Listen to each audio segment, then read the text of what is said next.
Good morning प्यारे बच्चों, मैं हूं आपकी एजुकेटर पूर्णिमा और हम करेंगे वर्कशीट नंबर 21। सब्जेक्ट आपका विज्ञान है, कक्षा 8वीं, 11 दिसंबर डेट है।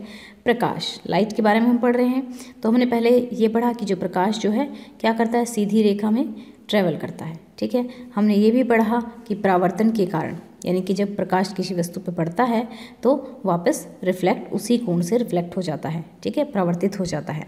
तो अब क्या होता है, पिंकी की माँ जो है बाजार से एक स्टील की प्लेट लेकर आती है। पिंकी उसको उठा के उसमें अपना चेहरा देखने लग जाती है और चेहरा उसको साफ दिखाई देता है। फिर वो जाती है और एक जो पुरानी थाली होती है उसमें अपना चेहरा देखने की कोशिश करती है, लेकिन वो धुंधला दिखाई देती है।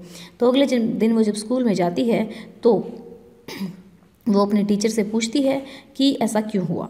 तो पहली बात तो यहाँ सतह दिया हुआ है, यहाँ प्रतिबिंब साफ धुंधला दिखेगा। नई प्लेट पे प्रतिबिंब साफ या धुंधला नहीं लिखना है आपको, तो यहाँ पे नई प्लेट पे तो साफ दिखेगा।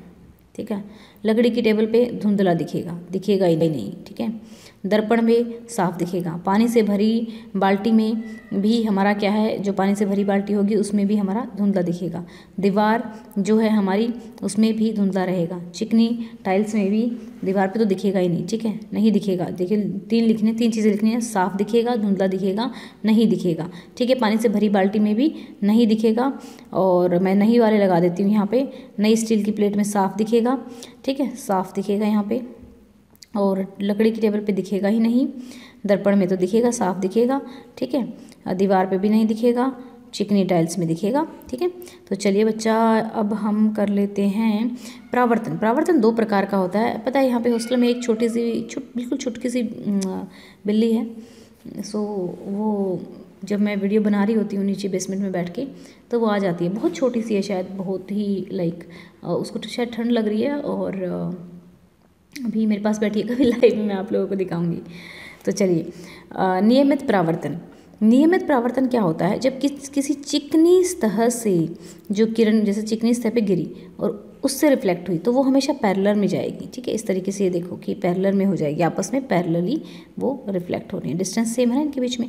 लेकिन अगर खुरदुरी सतह पे परावर्तित होती है तो वो समांतर नहीं होंगी और ऐसे टेढ़ी मेढ़ी बनाएंगी। इसलिए जो पुरानी प्लेट है उसमें क्या दिखता है, जो प्रतिबिंब है हमारा वो कैसा दिखता है, वो साफ नहीं दिखाई देता। सभी समांतर किरणें किसी चिकनी सतह से परावर्तित होने के बाद समांतर होती हैं। तो ऐसे परावर्तन को नियमित परावर्तन कहते हैं।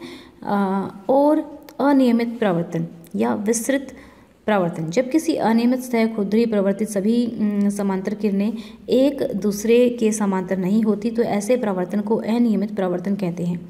पुरानी स्टील की प्लेट में विस्तृत या अनियमित परावर्तन होता है। इस परावर्तन में परावर्तन के नियमों का सफलतापूर्वक पालन किया जाता है। परावर्तक में अनियमितताओं के कारण किरणें समांतर नहीं होती। यही कारण है कि चेहरा स्पष्ट नहीं दिखाई देता। तो देखो बच्चा, जो प्रदीपित पिंड होते हैं, ठीक है, वो होते हैं जो दूसरों का प्रकाश लेके चमकते हैं। ठीक है, और जो दीपित पिंड होते हैं वो खुद का प्रकाश होता है उनका। तो चलिए अब इसके क्वेश्चन आंसर्स कर लेते हैं। तो पहला क्वेश्चन देखेंगे, विस्तृत परावर्तन किसे कहते हैं। विस्तृत परावर्तन यहाँ से लिखेंगे, जब किसी अनियमित सतह खुरदरी से प्रवर्तित सभी समांतर किरणें एक दूसरे समांतर नहीं होती तो ऐसे परावर्तन को अनियमित परावर्तन कहते हैं। ठीक है, और इसी को विस्तृत परावर्तन भी कहते हैं। तो पहले हम लिख देंगे, यहाँ पे हो गया हमारा पहला क्वेश्चन। ठीक है, पहले का आंसर ये लिख लेंगे।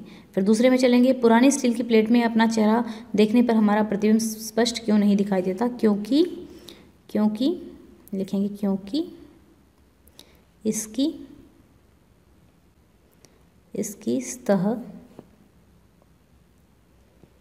खुरदुरी है,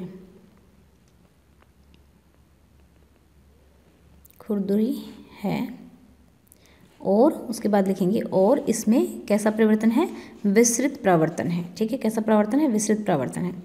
अब दीप्त, यहाँ पे विस्तृत और नियमित परावर्तन में अंतर बताना है आपको। तो प्रश्न नंबर 3 में आप ये लिख देंगे, कहाँ पे, नियमित परिवर्तन यहाँ तक लिखेंगे। ठीक है, यहाँ से यहाँ तक, और फिर विस्तृत परिवर्तन में यहाँ से यहाँ तक। ठीक है, दोबारा से ये हो गया हमारा क्वेश्चन नंबर 3। ठीक है, अब इसने पूछा है क्वेश्चन नंबर 4, दीप्त पिंड किन्हें कहते हैं। तो यहाँ पे जाएंगे आप, स्वयं का प्रकाश उत्सर्जित करने वाले पिंडों को दीप्त पिंड कहते हैं। ठीक है, ये हो गया हमारा फोर्थ क्वेश्चन। ठीक है, फोर्थ क्वेश्चन का आंसर। अब फिफ्थ, नियमित परावर्तन करने वाली दो सतहों के नाम लिखो।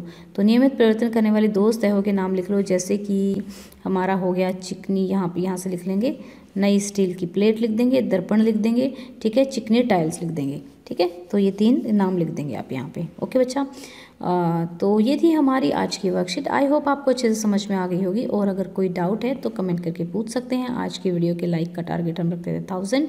Thank you, have a nice day, may God bless you.